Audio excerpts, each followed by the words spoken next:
C'était jeudi. Monsieur Maurice Herzog vient de remettre à Yvon Boutet la Coupe de France de football. Pour les stadistes rennais et leur entraîneur Jean Proulx, cette coupe, c'est la récompense d'une merveilleuse saison.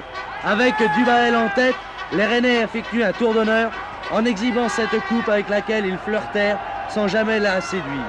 Cette fois-ci, c'est fait grâce à 2 buts de Rodi Guiraud et 1 de Long.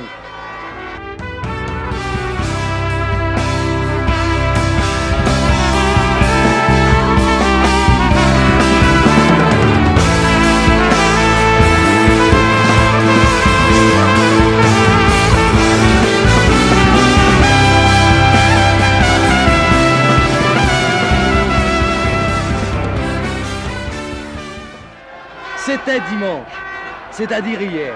La place de la gare est noire de monde. D'un public qui crie sans réticence aucune sa joie, son allégresse. Ce public attend les idoles. Et voici le train que les Bretons ont attendu pendant plus de 50 ans. C'est le train de la victoire. Les joueurs sur les quais ne se rendent pas encore complètement compte de la ferveur populaire dont ils seront l'objet dans quelques instants. Lamia, l'oncle, Cardiet et tous leurs camarades reçoivent des bouquets de fleurs. Tous se congratulent.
ils ont été vite fait chercher un camion de marchand de bière, là, qui était pas loin de...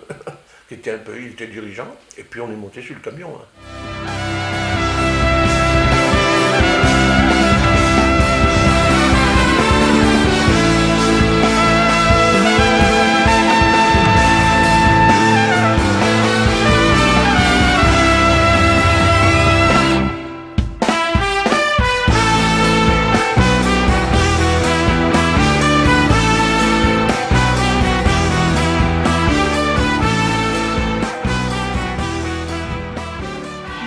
De mémoire de Rennais, on ne se souvient guère d'un pareil enthousiasme.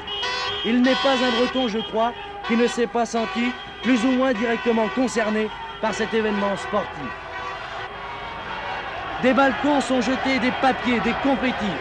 On se serait cru à Broadway. Big-News et bombarde des crévennes, cuivre de l'harmonie municipale, klaxon des voitures, tintamarre des casseroles et bien sûr, grognement aigu de Rodrigue le porcelet mascotte mêlé aux cris d'une foule de plus en plus dense. On n'avait vraiment jamais vu ça et jamais entendu.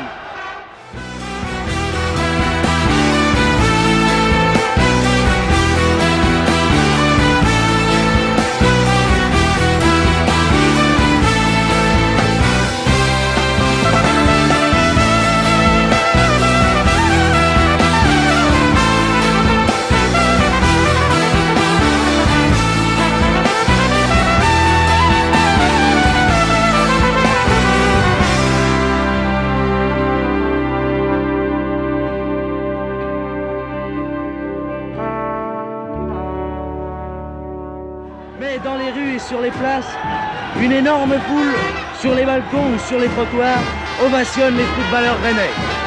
Chacun veut la toucher, cette coupe. Et alors, des scènes inimaginables se déroulent sous les yeux des stadistes rennais, stupéfaits par cet accueil délirant. 60, 80, 100 000 personnes peut-être, venant de Brest, de Lorient, de Saint-Brieuc, de Concarneau, de tous les coins de Bretagne, apportent là un témoignage de sympathie et d'admiration.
Nous sommes maintenant place de la mairie où on a rarement vu autant de monde.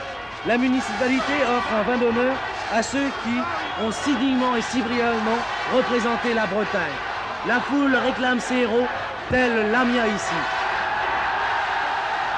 Et la joie redouble. Voyez-vous, aucun des joueurs n'a pu dire très exactement quelle était cette ambiance. Extraordinaire, merveilleuse, sensationnelle, inattendue. Certainement tout cela à la fois, alors que Rodrigue fait une nouvelle fois les délices du public.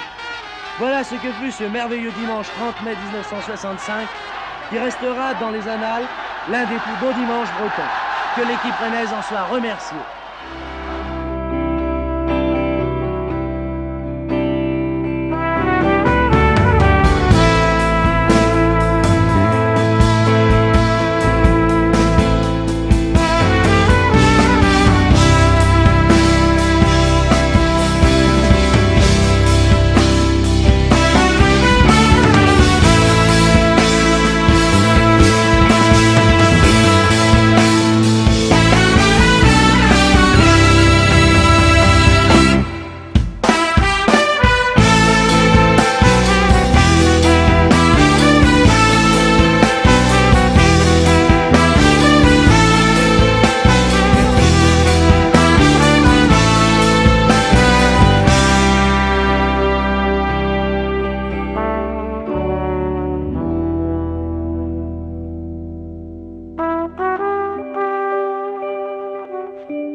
Thank